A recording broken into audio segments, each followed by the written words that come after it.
Hello, Scrap Happy Sisters. And you may be excited to see that we have Shimelle with us this morning. I'm so excited to be bringing her, and we wanted to chat a little bit about her Christmas class. She has a class called Journal Your Christmas, and it is fabulous, fabulous, fabulous. I've been participating in her class for, oh my gosh, 3 years, 4 years. 2014 was the first time that I signed up. And I just love the prompts. I love the way they get you to think about the stories that you want to tell in your book and in your, like, whether you use it to scrapbook or just to kind of journal. I think that both ways kind of give you a lot of great options. So without further ado, let's introduce our lovely Shimelle. Hello. So Shimelle, if people don't know you, which it's kind of hard to think that happens, but there might be a few people. Can you give us a little bit of your background in scrapbooking? Sure. So I started scrapbooking in the dark ages. I made my first album in 1998 when I was a student at college. And then by about a year and a half later, I started doing freelance work for magazines and things like that. And then just kind of slowly added to that while I had like a real job and a real life and all of that sort of thing. And then in 2007, I'd been teaching online classes. I'd been teaching workshops in person. I'd been doing magazine work and stuff like that. And I still had a day job, and had a day job that was getting ridiculously stressful. And I decided I would take 1 year out for my health, and I would do just crafty scrapbooking stuff. And I would make that my living for a year, and then I would go back to my day job. But that was 2007, and I have scrapbooked ever since as my job. And so now I run that website and teach lots of online classes, but I also design products for American Crafts and have about 2 collections a year with them.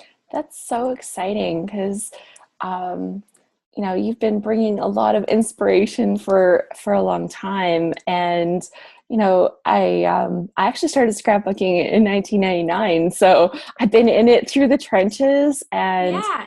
it's The amazing. industry has changed. The hobby has changed. Yeah. I mean, It's styles amazing change. how it changes, but Yeah. yet you still end up keeping that,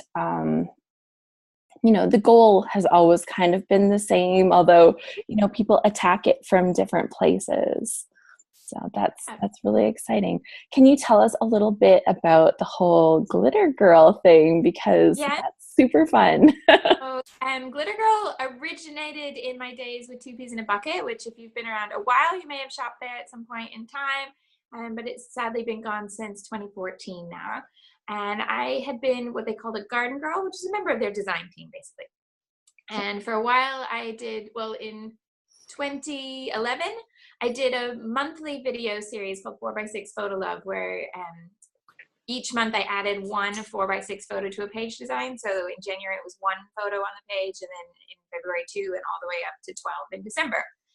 And the series was really, really popular. And I had this appointment made with the bosses at 2 Peas to kind of schedule, okay, so if we want to continue with the video series in 2012, what would you want to do? And I did a really crazy pitch. And I said, I don't want to do monthly. I want to go whole hog. I want to be here every week. And I'm going to be a scrapbooking superhero. And they were like, what? And I said, well, here's the thing. Your site is really big and it has this community aspect. And I want to integrate the sales of the product with the questions that people have about scrapbooking on the message board and the creativity that you get from your design team. So every week I want to pick a question from the message boards and answer it using product they can buy in the store in a layout that I make start to finish in the video. So that was my pitch, and I did the pitch in a pink wig. So that explains like the whole pink. Yeah. So The we pink we hair. developed it as a character. We came up with we got rights for a theme tune and made like a logo and everything. And I did it every week. And I took a couple weeks off when my son was born in 2014, and then went back to it. And then I had just literally, I was uploading a video when I got the email that said we're gonna close our doors. I'm like, oh, okay. So Glitter Girl kind of stopped in her tracks because although she was my kind of creation, she was created for a company. I didn't own her rights. And so she just kind of stopped for a while.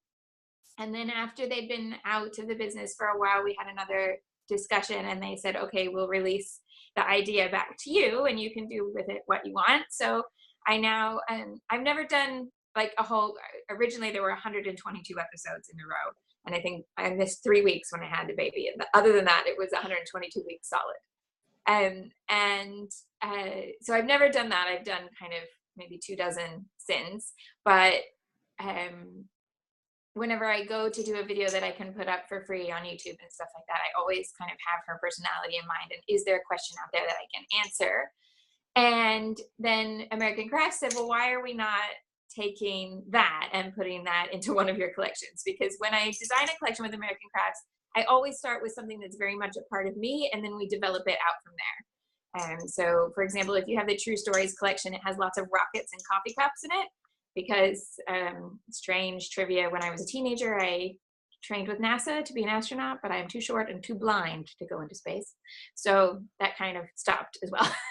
But there are lots of rockets in that collection because that was a story that I wanted to tell on paper.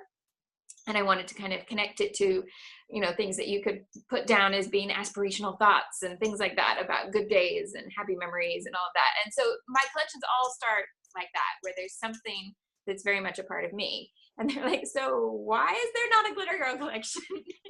So, and we sat down and we went, okay, so we need to create something that's very empowering, something that's that's quite a lot more feminine than my other collections, although I still use it for a lot of boy scrapbooking. But it's definitely the pinkest of everything I've ever designed. And a lot of, kind of comic book inspiration and sticker book inspiration from when I was a kid. And that was such a happy memory for me, was all of that kind of trading stickers and having your favorite unicorn and all of that sort of thing. I think that part of my childhood is very much alive in my scrapbook supply collecting. So yeah, that's where Glitter Girl has been, and now hopefully she will carry on. Oh Yeah. my god. I love the line so much. I was so excited when I saw it in the stores because, it just has this total girly vibe. And you see people kind of dip into the girly stuff, but it was like you took every little piece of like girly dreams and you put it all together in one kit. And then I have to say, like, I love the papers and stuff, but then you have the little package of ombre puffy colored hearts. And it's like, are they puffy or like enamel? Like maybe they're enamel, they're ombre hearts. Oh my God. Like I just love them so much. I'm like, I'm going to be having a hard time using these on my pages almost because it became an item that I already want to hoard. Which is crazy. Like I've reached the place where I can finally say, I'm going to use my supplies, and I'm really good about it. And it's not often that I get a supply that comes along and it's like, no, I just want to hold it and keep it. So getting into your kind of journal, your Christmas, I'd love to know where your inspiration for the class came from and why you started. If you kind of started it more like a personal project that grew into something that was like, hey, everybody would really love this, or kind of where that came from, and some of the details about your journal, your Christmas class. Sure.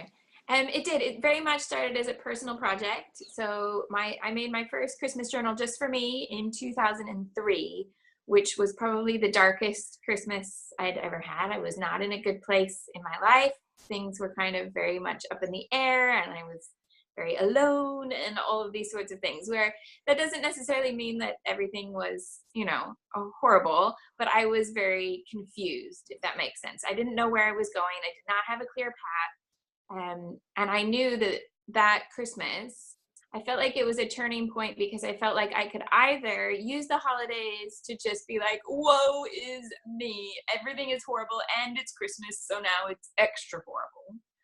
Or I could try to channel the fact that I knew part of me was still madly, madly in love with the idea of Christmas and the joy that it can bring, and that it can be this real light in the darkness of winter, where you would be there all year and be like, oh, the days are getting shorter, it's getting colder, it's getting darker. Wait, it's Christmas! And I kind of wanted to kind of capture that and get that back into my personality. So I thought, this is it. I have to make a choice. Am I going to wallow, or am I going to rise above? And what I did was to keep a journal, and every day before I went to bed, I took one page and I did a little bit of sketching and watercolor and wonkiness. And then I would write about something I remembered from a Christmas past that was awesome. And I would just write until I got to the end of the page or the end of the thought. And I tried to just channel all these different things that I knew had been in my life at some point that I loved and I wanted to not forget ever. So I wrote them all down. And I didn't have a lot of direction with that. It was just kind of one random memory a day. And I didn't have a master plan. And then I went, the holidays ended. I went back to work. And all my work colleagues were like, what has happened to you? You're like bouncing down the hall. You're really happy. When you left before Christmas, you were kind of not yourself. And you were really down. We've been just watching you get more and more sad. And now you're like a tiny little elf walking around the halls of the building. And a couple times I just tried to brush it off. And then it was like, okay, so what I did was I kept a journal through Christmas. That's what I did. That's kind of geeky. I don't know. Maybe it's a cliche, but whatever it was, it worked for me. And so throughout the year, then I ended up kind of, life picked up a lot. And I gave that journal a lot of credit for helping me find my feet and helping me get back into a path where I could see that there were choices I could make, and things could be happy. I was not going to be in this dark, confused place forever. And so I just kept going. And some people asked throughout the year, and they were like, so this journal, if it's really changed everything, is it something that you can share with us? And I was like, oh, no, I'm not going to share those stories. This is not beautiful scrapbook pages. This is me scribbling in the dark in the middle of the night.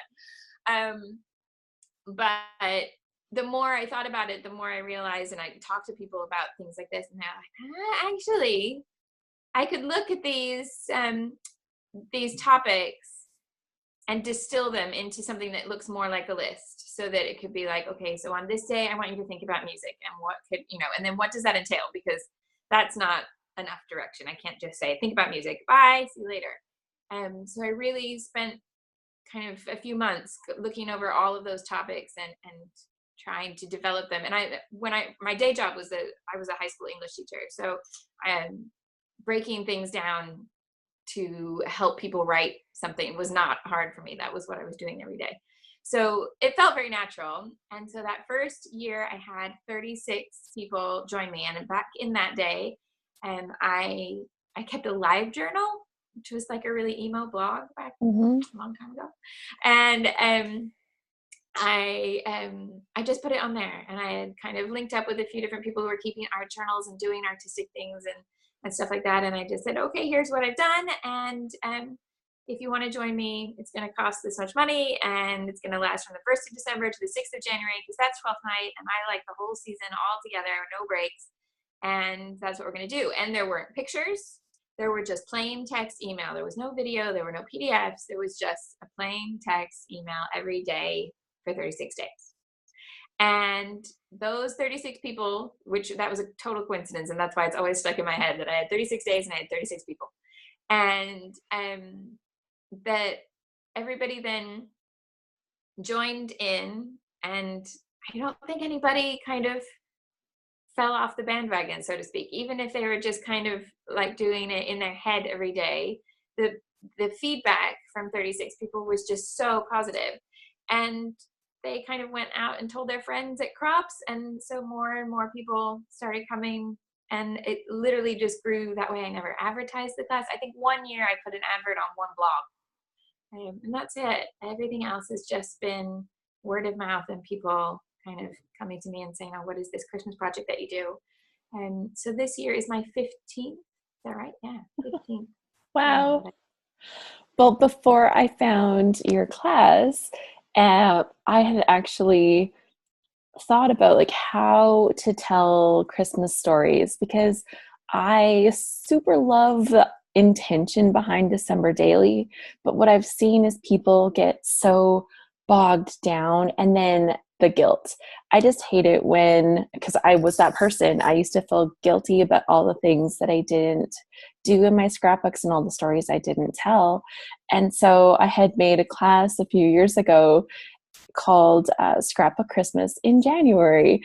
And the way I run the class is that you do a small amount of work in December, like you get your picture, you tell your story, like, even if it's just like a few notes to kind of spark your memory so that you can scrapbook then we go through 25 days. So I do it like 1 to 25 with little prompts that are story sparks in December. And then in January, we go through and scrapbook all of the pages. And, do I expect people to scrapbook 25 pages? Not necessarily. I certainly don't scrapbook the 25 pages in a Christmas season, but it allows me to focus on this year, past years, kind of wherever the stories go. But with yours coming more from the side of journaling, and then you can use that for scrapbooking, I find that those prompts take me into deeper and deeper stories. I'm just going to read a couple comments from the group. Melissa's here. She said, oh, cool, I had a live journal too. And Claire says, I struggle so much with journaling. So maybe we'll come back to that in a second, and I'll let you maybe speak about journaling a little bit. Kathy says, I agree that writing things down can force introspection, and that changes my mood. I've been on another planet because it's the first I know of Journal Your Christmas. I love this idea. Yeah, and there's more good things you need to hear about this too, Kathy. So I'm so excited that this is your word of mouth bringing it to you. And Kathy's like a mega scrapbooker, so I love that she didn't know it, and we got to share this with her. So going back to that idea of struggling with journaling, can you maybe share some insights, tips, inspiration, or kind of what inspires you to, get that out and get that down? Yeah, I think part of it is, unfortunately, I think a lot of us have a really deep-seated, there's something that's really just, it's been there so long in our heads, and it probably goes back to childhood. And there's something that goes, nope, you can't write, or nope, you don't like this, or nope, you're not good at this. And it's rubbish. No one has, there is absolutely no reasoning behind it. And because for every reason you can give me that you can't write, I will tell you you're wrong. So you can tell me that you can't spell, and I will say it doesn't matter. And you can tell me that your handwriting's messy, and I will say that doesn't matter. And I know professional writers who can't spell and their handwriting's atrocious. I know professional writers who write the final copy in their first draft, and I know professional writers who make 20 million drafts in between point A and point B. There is, for every single person on this planet, there is a writing process, and it does not have to be we do not all write in the same way. But we all communicate. And if you can communicate, you can write. And all that writing is a permanent form of that communication. And so I'm sitting here talking to you, and I don't have a script in front of me, and know what I'm saying is not perfect. If I transcribe it, will I have made grammatical errors? Yes. Does that kill me inside because I was an English teacher? Yes. But I carry on because that's the way that I can communicate to you. And we all do that in our day-to-day life. We don't go, oh, sorry, I can't talk to my child because when I was 6, my English teacher said that, this was not my focus. Or, when I was in high school, my teacher said I needed to do more of whatever was on page 62 in the book because I wasn't getting it. Whatever has happened, something like that, at some point in our lives, it gets stuck in our brain and we're like, nope, I'm not good at this. And that's absolute rubbish. It's just like when the first time you ride a bike, you fall over. And is it, for the vast majority of people, we go, oh, okay, and then I have to try again, and eventually you get it, right? I don't know why it is the things that are more academic, like writing, we don't go, oh, yes, I need to just try again. I have no idea why that happens. But there's something about how we line it up inside our mind, and then we just get stuck. One of the biggest things that I can suggest is that when you use writing prompts, there is this one instant way that can be easy for you to write and then really easy for you to improve. So if you had a list of topics and you just, and maybe today's prompt was, yes, go write about Christmas music.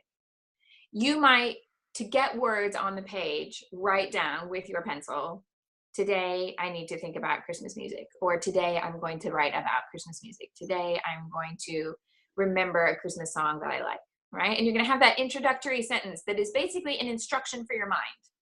And you're telling yourself what you're going to do. And then you will carry on writing, because you could naturally go, today I'm going to tell you about Christmas music. When I was 6, I played Mary in the school play, or whatever, right? Okay. Mm-hmm. Now, which is the better piece of writing? Today I'm going to tell you about music when I was 6, or just when I was 6, I was Mary in the school play.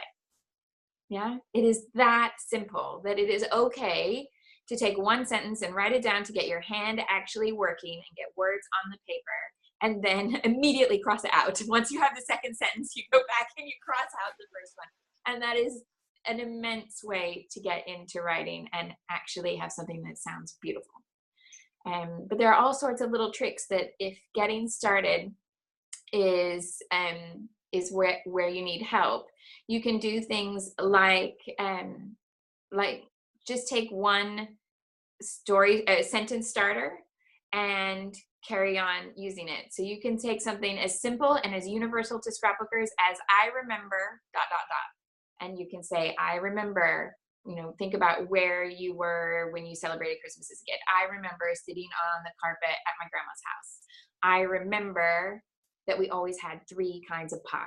I always, I remember that. And the things that could be a really random hodgepodge of something, when they're put together with just the tiniest little bit of thought and effort, all enough, they just seem poetic. But all of those things they're just little tricks, little reminders. And the only thing that keeps you from doing it is a mental mind block where you go, no, I don't know how to do this. And I promise you do. So there's some feedback coming in the group. Let's see. We have Kathy. She says, scrapping has helped me dig deeper than I thought I could. It helps me deal with nasty stuff and helps appreciation of awesome stuff. That's so great. Melissa says, I often feel that I don't dig deep, but people still say, oh, how awesome that you wrote that. It doesn't seem deep. I don't worry about that anymore. I don't worry about being shallow in the journaling. There's such a means. Claire says, I have enough empty journals. Shimelle is making this seem easy. And then there's lots of yes, you can do it, Claire. And Jody says, hi, Claire, Melissa. There are some of our Aussie girls that are here. I think part of the answer is just to keep writing. Yes, for sure. I love that when you said, basically when you said you can just scribble out that first line, it's like the setup, right? You're doing the setup before you get to the story. Yeah. And really what you want to tell is the story. So once you've identified that setup, you can just go into telling the story. One of the things that we do in the Scrap Happy group is the load challenge. It's the layout a day challenge. Mm-hmm. And I love the concept of it because for a whole month, we actually use generally a story starter. It's not always story based. Sometimes we have technique-y or kind of fun based prompts like that, but generally we have a story based prompt. And it's amazing where that one little story starter, like the I remember line or whatever it is, takes you, and how fun the layouts are, because we all share them in a private Flickr gallery. So then we can all look at each other's pages and see how we use the prompts.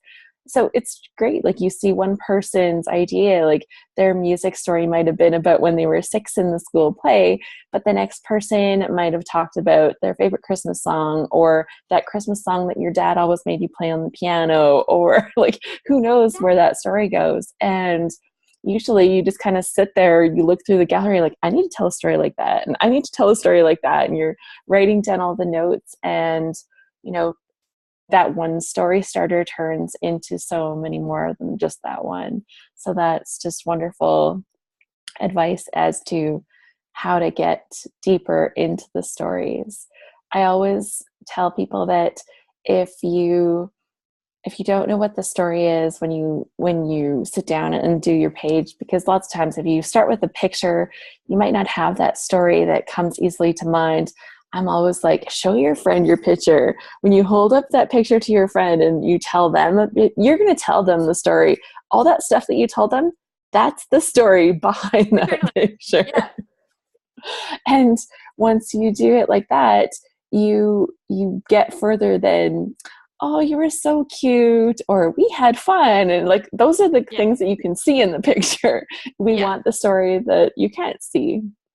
Kathy says, load has made a huge difference in my scrapbooking, and I see Journal Your Christmas the same way. The prompts to get to the parts that might be hidden away, maybe unknowingly. So I have to ask, oh, here we go. Interesting take on journaling. I'm a journaling avoider. Hi, everyone. This is Hannah.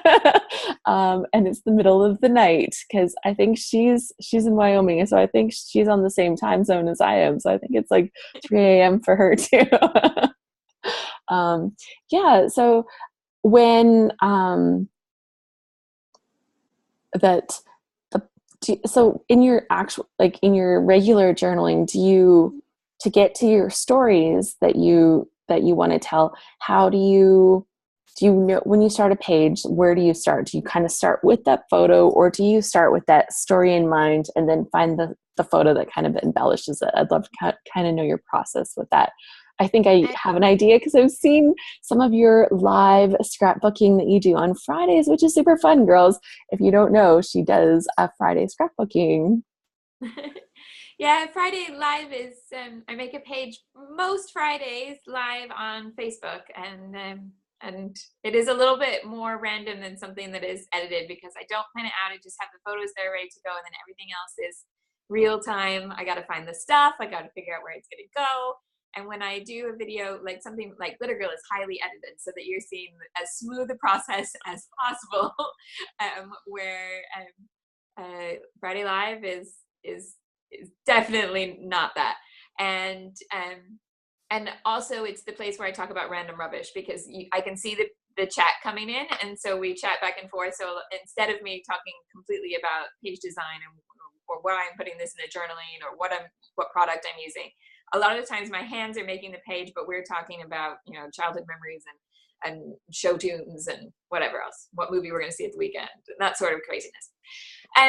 So my process for individual pages, the key for me is that I don't follow the same process every time. And I'm really prolific in terms of how many pages I make in a year. And I average more than one a day, and just slightly more than one a day, not a lot more than one day.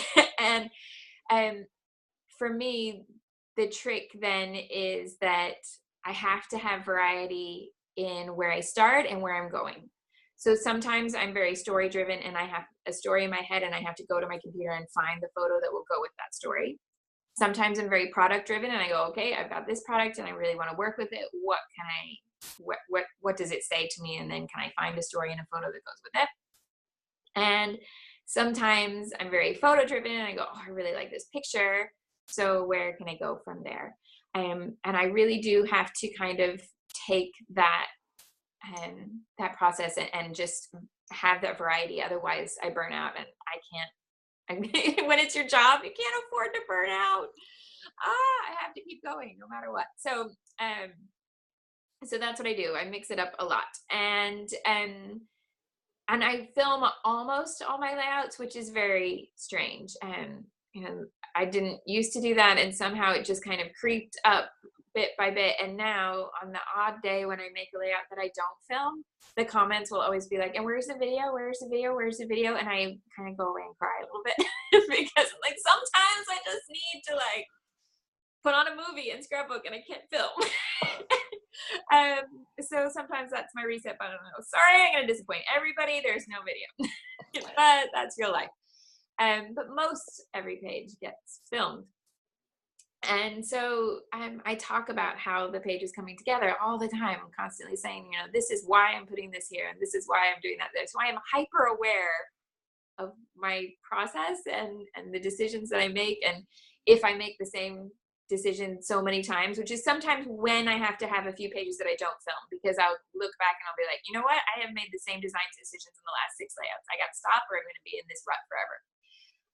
So then I can stop and go, okay, I'm going to really take my time. I'm going to look at just this little 2x2 space on the page, and I'm going to make it really awesome and different than what I'm doing. And that'll give me a kickstart for something else.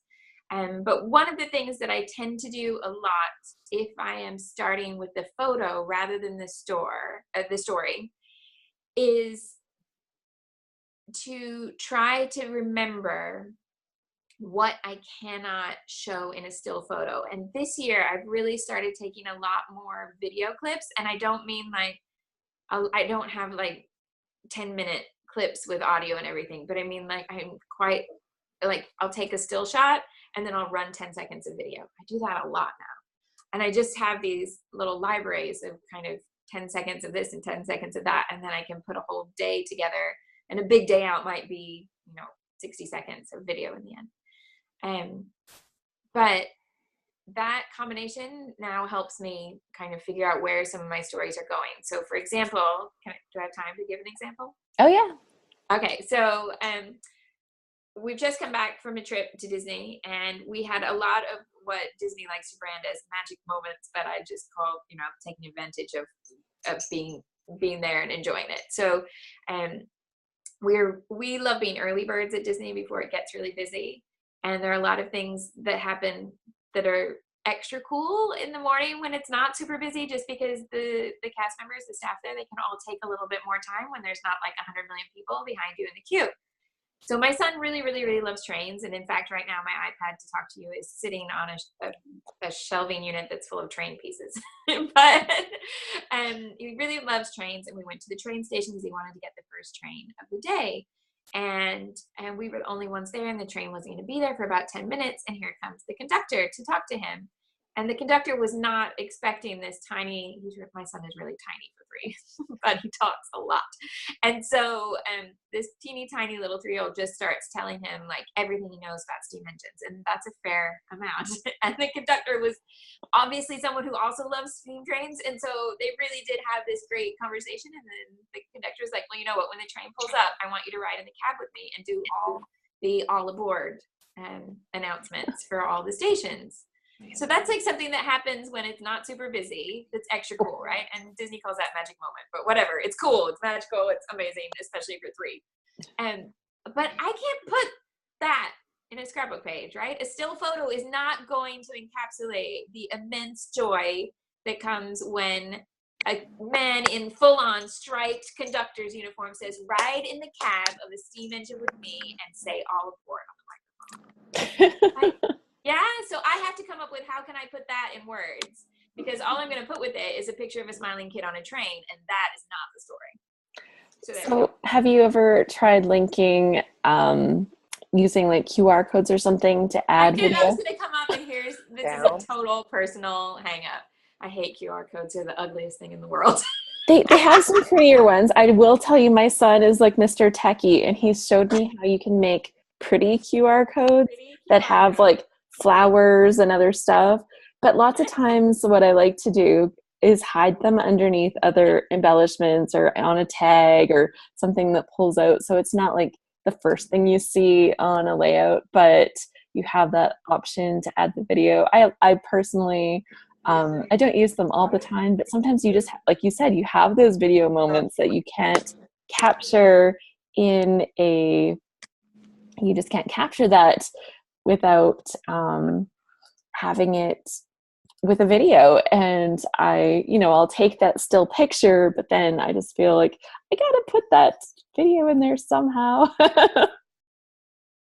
No, I was just wondering. So I've got people wondering, like, talking about self-editing and, wondering if it's like the worrying about the audience that's going to see the pages that's making them edit, the things that they're actually saying on the layouts. And being that you do, your layouts are very public, how do you find that does stop you from sharing certain things with your layouts? Are there things that you're kind of holding back because it's personal? Like, you don't like to share your son's name, which is very understandable. And, I think that you found fun ways to kind of work through that and make that happen, but still be able to share, like the little moments. So can you tell us about that? Yeah, and so the name thing came from the fact that when I was pregnant, I got some very colorful followers on social media who were just a little bit too frightening for me. And I'm actually, in a really bizarre way, I'm kind of thankful for it, because it made me go, you know what? I'm going to think this through before he's even born, of what do I want to put out there. And for me, what I decided was that I didn't want it.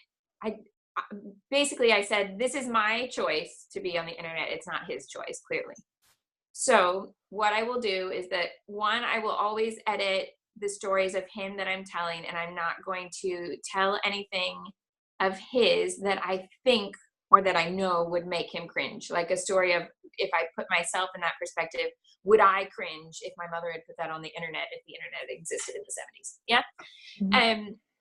And the other thing was that I didn't want it to be that one day when he goes, be it when he's 6 and his friends know what Google is, or when he's 20 and applying for a job or something, I didn't want all of my stuff to come up, all my scrapbook pages from his baby years to come up when somebody Googled his name. Yeah. Mm-hmm. And so that's why it then made sense to have a nickname that he could be, so that it's easy enough for anybody who's following me to go, okay, yeah, that's her kid. I didn't want it to be like, where did this mystery child come from? But to not have that, written tag next to everything that would have his whole name. So that made sense to me. And so far, the scary people have not resurfaced. I think maybe there's something about pregnant women that makes people do weird things. I don't know. There's lots of opinions people are ready to share with pregnant women too. Oh my goodness. Seriously, you just become public property, don't you? Everyone wants to touch you and everyone wants to tell you what to do. And you're like, whoa. But in terms of what do I censor for myself, I've always kept two different things. So my scrapbooks are public and my journals are private. I used to teach in the early days of me teaching online, before I did videos, before I did PDFs and everything. I taught art journaling classes, but I never showed you what I was making or what I was writing. And I think at that time, because online classes weren't about classrooms, like a virtual classroom and sharing what you made, they were more about something that you read and then you took away in your own time to work on your own. Because that's just where the technology was. We were on like mail lists where you couldn't even really send an attachment. So that made sense at the time. But then when I started needing to be able to put pictures and things, I went only to scrapbooking, and I never taught another art journaling class because it wasn't something that I was comfortable sharing. And it was always something that I needed for myself. I wanted it to be, that's my therapy. And my scrapbooking is therapy too. But when I get to the really heavy stuff and I'm like, I need to sort out some childhood issues here, that is not something I really want to do in front of everybody. So Claire wants to know about journaling privately at home. I just kept it in a box that nobody knew about. Yeah, my art journals are in a space where nobody else knows they exist. That's fine. Now I've told all of you. Great. But I assume you're not going to break into my house and search for that. But scrapbooks, on the other hand, are on a shelf. Now, they're in my studio, which means you'd have to go through my mess of a studio to get to them. But my scrapbooks are out, and if you come to my house, you're welcome to look at them. And that's always been my philosophy because I was making pages for magazines and stuff like that, that whatever I was writing on the pages, I was happy to read. Now, that doesn't mean that every single page I've done, I've shied away from the harder stuff. There are a few pages where I get pretty nitty and gritty, and I still publish them. But they were all about perspective of where I was and how it was helping me. I once wrote an article about, well, it wasn't really about how to use scrapbook as therapy, but that's kind of how I would say it casually, about how I was using my scrapbook to kind of, I don't know, it was that same era of life as when I started Christmas Journal, and basically how I was kind of rediscovering the idea of scrapbooking pictures of yourself and not being afraid to be like, I can put something in the writing here to say that things are getting better, that I'm not rubbish. It is actually okay and not illegal for me to say that I did something awesome. And that was like earth shattering for me. And so I kept thinking, if I had that much of a reaction to just putting those words on paper and putting it in my album, then there are other women out there who could benefit from having the permission to say that. And I still have problems like where I have to kind of get over myself sometimes. So in I think it was the last Friday Live, or no, maybe 2 weeks ago, no, it wasn't even Friday Live. It was a YouTube video. And I used a die cut that's in the Glitter Girl collection that says, you are capable of amazing things. And when I designed that die cut, I was meaning like that you would put it next to somebody else. And I had this picture, and the die cut was the right size and the right color. And I'm like, am I allowed to put this next to a picture of me? I don't know. How egotistical does this seem? And then the more I looked at it, I was like, why am I upset about that?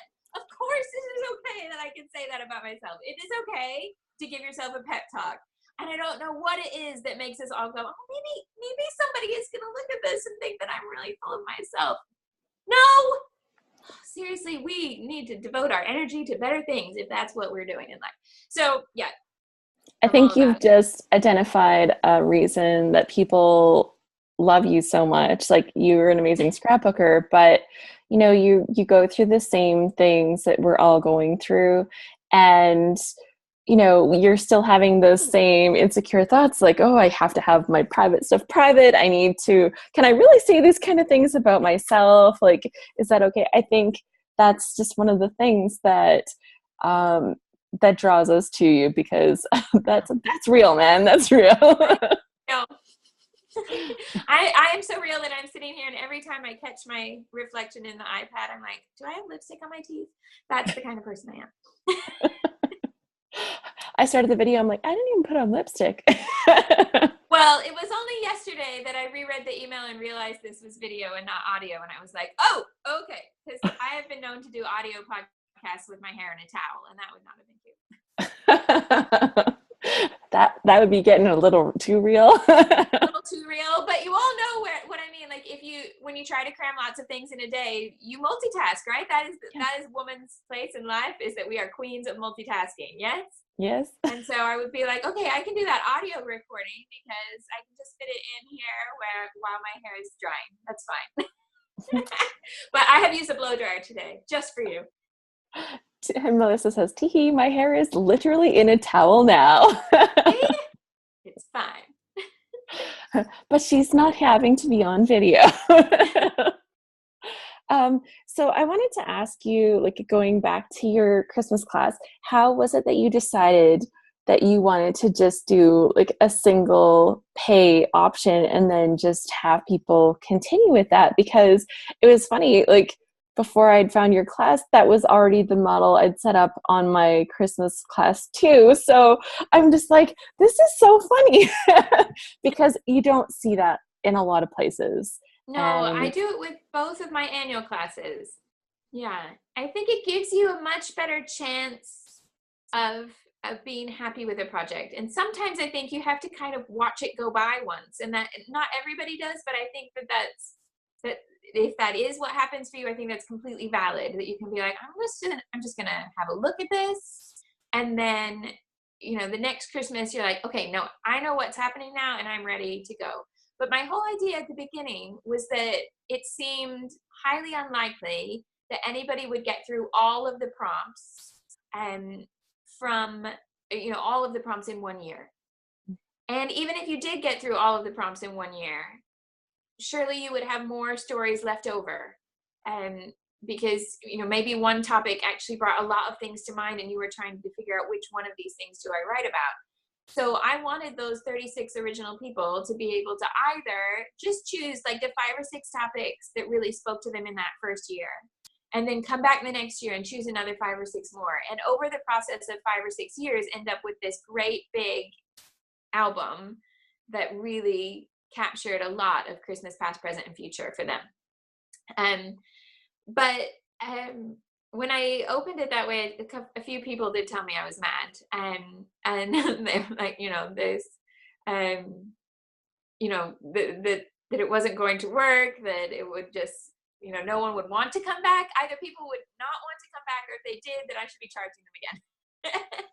And maybe, if my goal had been to be ridiculously rich, then maybe I should charge everybody again. But I think that the benefit comes from having that mix of people who've done it before and people who, and I will be completely honest, people who have done it before and feel like they didn't do it all, and people who feel like they've done it before and they made an awesome album that they love and they want to do it again. And people that follow that original model I had of like 5 pages this year and 5 pages next year and 5 pages the year after that.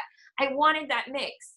And now there are so many people that everybody's experience kind of is theirs, like this resource bank where people will be like, but this doesn't work for me, because I don't expect everybody to make an album that's just like mine. And no one's Christmas is going to be just like mine. And no one's Christmas memories are going to be just like mine. So the more people we have that actually kind of participate and share the way that it works for them, the richer the experience as a whole. So that's why I didn't want to charge anybody to come back. I just wanted them to feel like once you're in, this can be for you, and you can come in and dip in and out as much as you want. I know some people already have other models of December albums that they make, whatever the process may be. And yet they use Journal Your Christmas for days that they get stuck. And they're like, I didn't do anything particularly cool today. I can't really figure out what might really inspire me today. And they go, oh yeah, I still get those Journal Your Christmas emails. I can go see what they're talking about today. And that's completely valid in my mind. That I'm glad that I can be that to those people. And I have other people who don't do any sort of crafting with it. Some people who write either on a computer or with a pen, and some people who just use it as a mindfulness thing, and they print out the prompt and they read it with their breakfast or their coffee or whatever, and it sets them up for the day in their head, and that's all they need.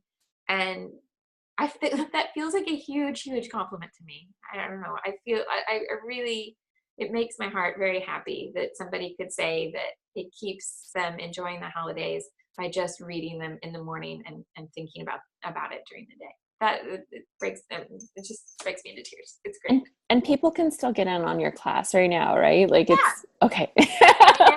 I never close registration for any of my classes. So what happens is that once you join, and so say you signed up today, you would get emails from tomorrow, but once your registration is processed, which by the way it can take up to 24 hours, but I tend to be a little quicker than that. But it is all done by actual me. So it's not like you sign up and take your money and it instantly does it. So you do have to wait just a tiny bit, but not a long time. And so then you get your email and you can log in and you can access everything going all the way back. So you can see every page that anybody has ever posted. You can see all of the prompts from the previous years, and you can see the last 5 days from this year and go, okay, so here's what Shimelle's album looks like so far. And you can discover things like, it doesn't go perfect for me either. I did the first couple days with just kind of blocking out in my mind where the photos were going to go this year, and I was going to print every kind of 3 or 4 days. I got everything all in my Canvas and Photoshop yesterday so that I could run it through the printer and be really efficient with my supplies, because printing at home is more expensive than printing somewhere else.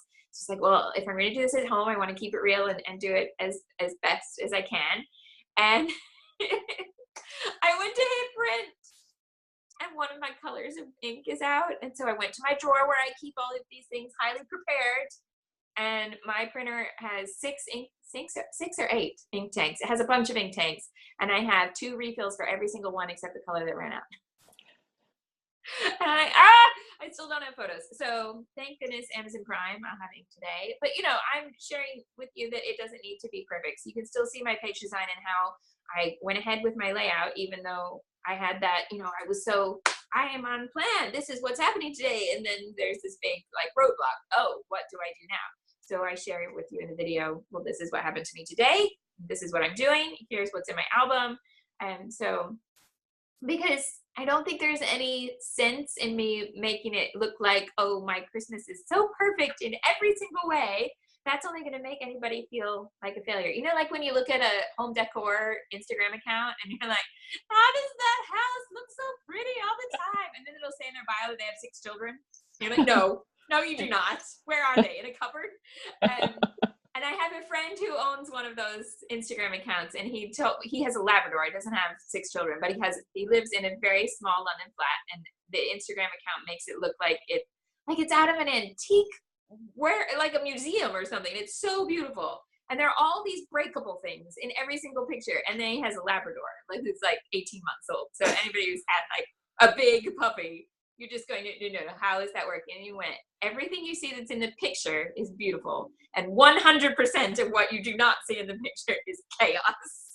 That is my scrapbook room. Okay, so I'm trying to be somewhere in the middle there, where the videos every day will show you that there is a little bit of chaos here.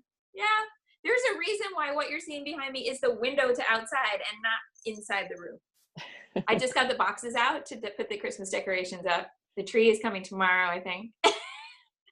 It's mayhem, but it's happy mayhem.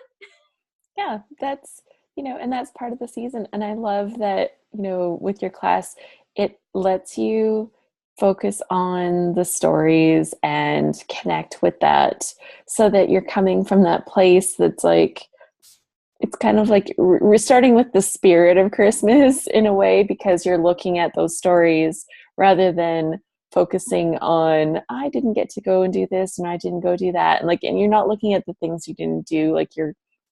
It's almost like a thankfulness kind of, that's kind of how I see the prompts. They kind of lead you to that spirit of thankfulness and really enjoying the season. So it's one of the things I love. And I'm like, we have to talk about this. The girls are going to love it. I wanted to see if anybody had any more questions for Shimelle. You could take your audio off. If you're on video, you can come on video. That's totally cool too. We love that. And otherwise, typing in the chat, any questions before we let her go. We only I just wanted to make sure that everybody had a chance to ask something or to say whatever they wanted to say before we finish. And I'll give them, yeah.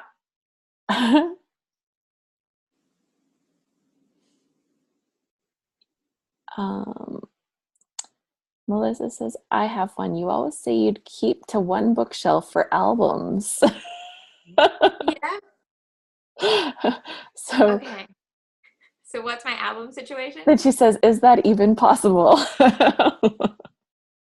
I'm on 70 something albums at the moment, and that's 12 by 12 family albums. It doesn't include Christmas journals, mini books. I will say that a while back, I cleared out a lot of mini books that I'd made for class demo, not classes I taught, but when I was selling product, when that was a bigger part of my business, then I had a lot of kind of samples that were more product based, and I got rid of all of them. But I keep things that are, story journals, like Christmas journal, things like that. But yeah, what I have right now is the old 5x5 Expedit that IKEA used to do that they don't do in the new Calex range, but you can kind of make it from a 4x4 and a 1x4 or something. I don't know. A 1x5. So each one has 4 or 5 12 by 12 albums in it. And what started was that I had my albums in there and my supplies. And now every time another cube gets filled with albums, the supplies have to go. So it's kind of bonkers. But what I will say is that our plan has always been, because we're renters and because we live in London and it's hard to buy property here. So we have been renters for a long time. And this big IKEA shelf that I keep my albums on has moved so many times and been, taken apart and reassembled. It won't make another move. But we also don't, what we're going to do is, this is our last renting place that in our mind, as long as we don't get kicked out and then have no time to arrange. But we want our next place to be where we own and stay there. So the IKEA one has to stay for now with its 70 odd. I think it'll fit maybe up to, I might be able to get almost 90 albums in there, maybe, if I had no supplies in there. And so then when we have a real house that is ours and we can do actual furnishing, we're going to build a built-in unit that's just for albums and make it like my dream scrapbook wall. And it'll be like a library with a big ladder and everything. But yeah, I really don't mind that I have so many albums, because to me, I mean, yes, the pages are for my business, but also when I say scrapbooking is my therapy, that's only kind of half joking. I think it is something that really does help with my mental health. And so when I make pages, I think that that's a benefit. And so I don't have any intention that my family, if I get hit by a bus tomorrow, they do not need to keep 70 odd albums.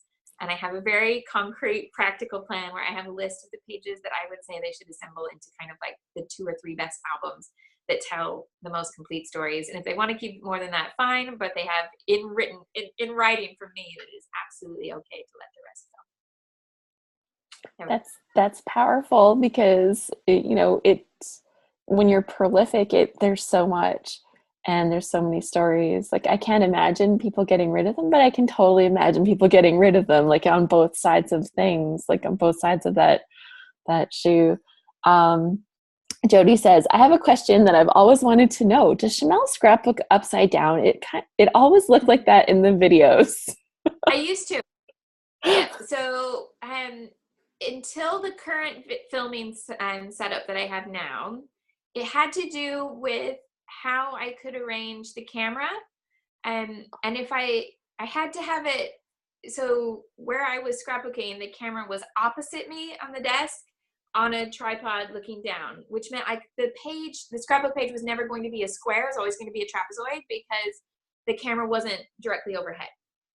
And I couldn't get it directly overhead. And being a renter, I couldn't like put something on the ceiling and bring it down. So we tried it for a little while and realized that we had a lot better, it seemed to feel more natural if I scrapbooked upside down, as if you were standing on the other side of the desk and I was showing you something. And it came from when I worked with a British stamping company for a while, and I designed stamps. And then when we would go to craft fairs, and I would stand at this little desk kind of islandy thing and show people how to stamp and how to make stuff. And at first I was making it all like you normally would, where it was facing toward you. And I found that when the craft fair got busy, nobody took any notice, and they all just kept filing by. And one day I thought, oh, what happens if I make it face them? And I turned all the stamps around, and I just did the same project that I've been working on, but upside down. And instantly everyone started stopping and looking. And so there's something about it that if it's facing me, then it feels like it's my private zone and no one wanted to look.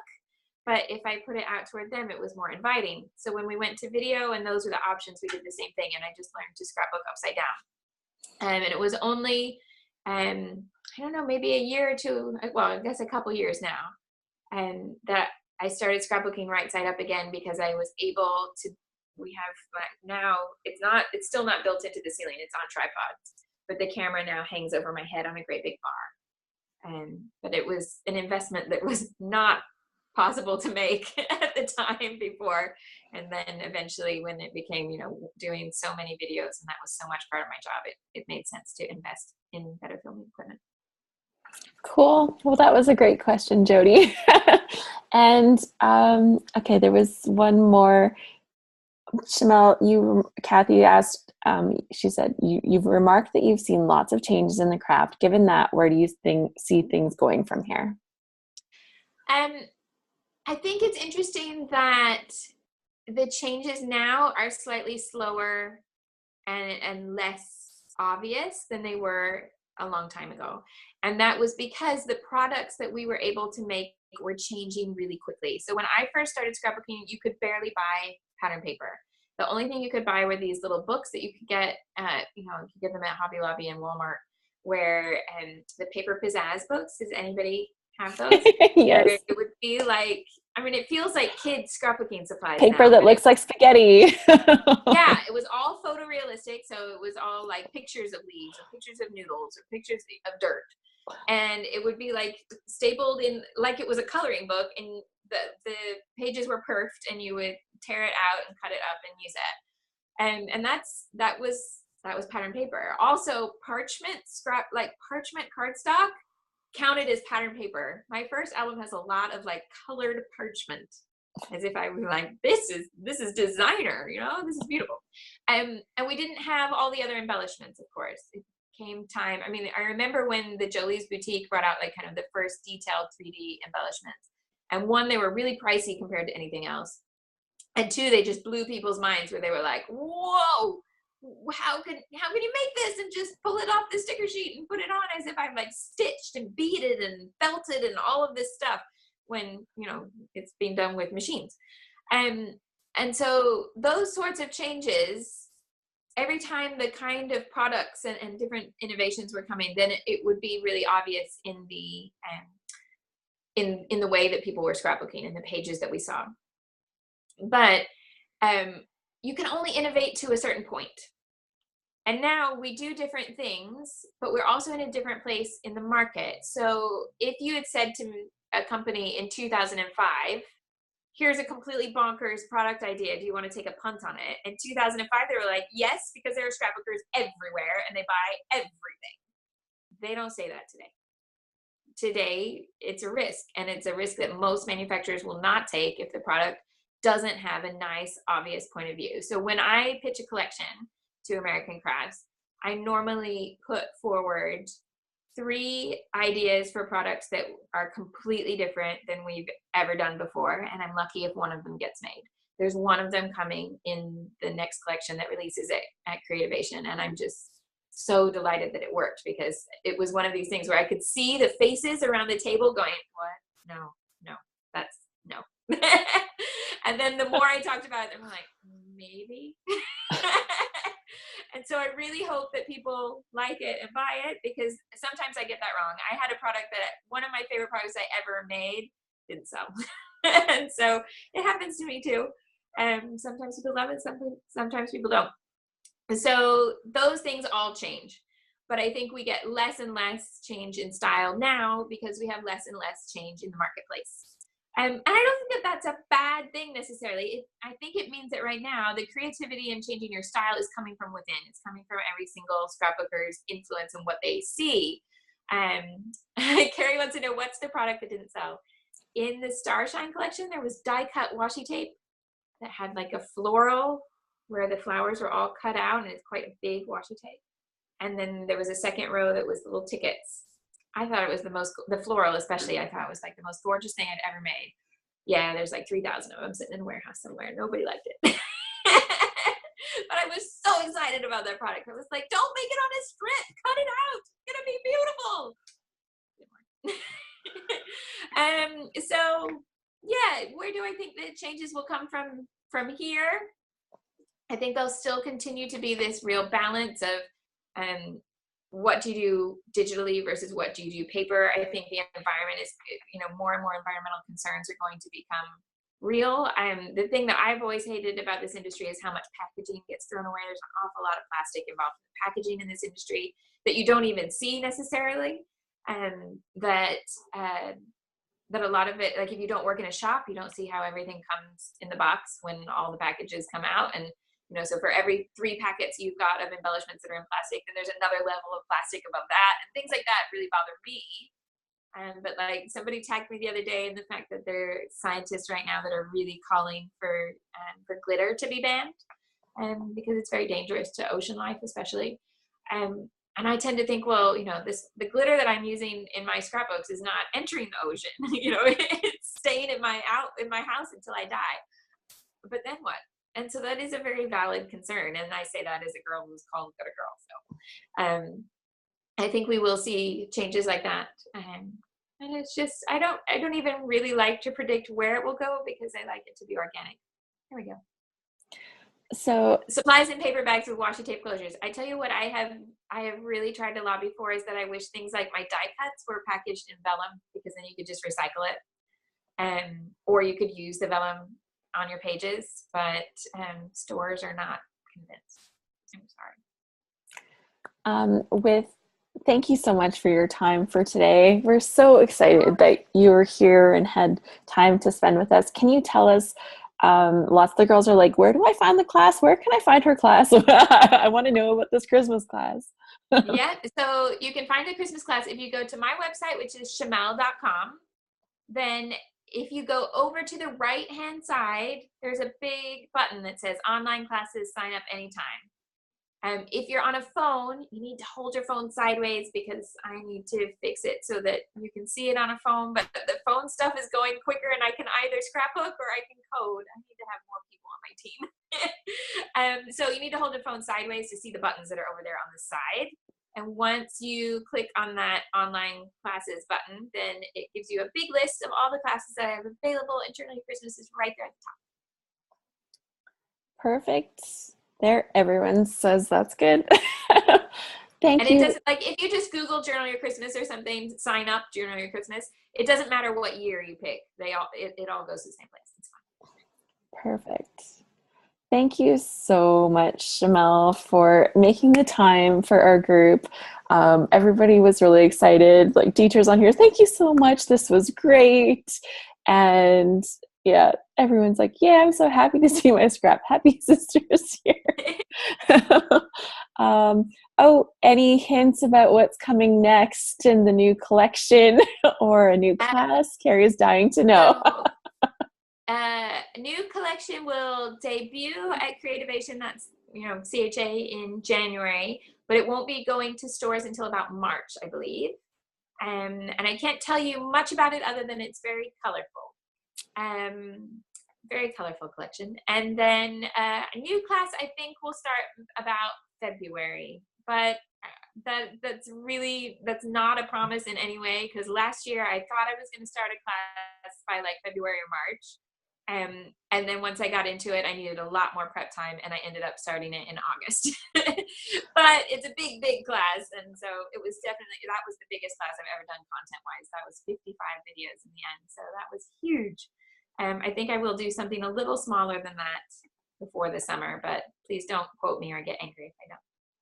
Well, if you wait until after February, we're totally cool with that, because we do our next load in February. We're doing one called Choose Your Own Scrapbook Adventure. Lovely. Based on the Choose Your Own Adventure books from childhood. Yeah. So yeah, we're excited about that now. Well, thank you so much for making time for us today. This has just been an absolute pleasure. Everyone's like, I love so much of everything that you do. I love that you include the cameras in your lines every time. I hope you keep that forever and ever. That's my rule. When we start down, and it's almost a joke now, where they go, are we going to do cameras again? And I said, my name is still Shimelle, so we still do cameras. That's wonderful. And I'm hoping to be at Creativation so that I will get to see you again, and I'll do a big reveal of the new line, girls. So that's the plan. Anyways, thank you so much for being here with me, and everybody is looking forward to that. And thanks for telling us about your Christmas class, because it's just been such an inspiration, and I know that the more people I can share that with, the better. So thank you to everyone for being here. And if you're here right now, I'm not sure if it'll work for you, but later on today we actually have our movie night, so we may do a couple little replay clips from this, share some of the gems again. But well worth the early wake up. There we go. Okay, so thank you so much for making that work. Thank you so much, and I'm going to say goodbye to everybody. Goodbye. Have an awesome day. Thanks. Bye. Bye, bye, bye.